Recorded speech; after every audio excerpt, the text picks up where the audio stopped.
Sure. So when we think about organizing a portfolio for the benefit of investors, we think about different risk factors that investors might want to have exposure to.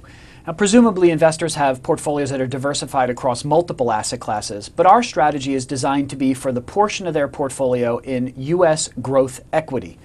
The way we think about putting the portfolio together is by having a portfolio that's designed to expose itself to specific risks that we think investors should have exposure to.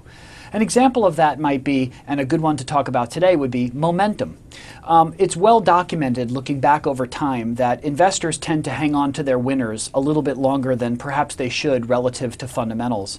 They also have a hard time selling their losers and tend to hang on to those a little bit longer than they should. So what we do is we build a portfolio that starts with characteristics that are similar to the market, but then we deliberately tilt the portfolio to risk factors such as momentum, with the expectation that those risk factor tilts would increase the return relative to a benchmark for the benefit of the investor. All right, let's do a case in point. Apple, your biggest holding at the end of last year. Tell me at this point, did you reduce that? Does Apple become attractive again? Did you hold on to that one too long, or did you perhaps exit not when you should have?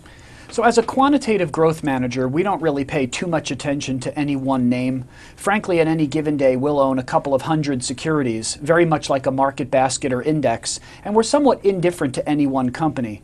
With regards to Apple, we own Apple because it's part of the market, and our portfolio starts with the idea that we want to have a strategy that's similar to the market. However, we were underweight Apple at the end of last year, and we're still underweight Apple.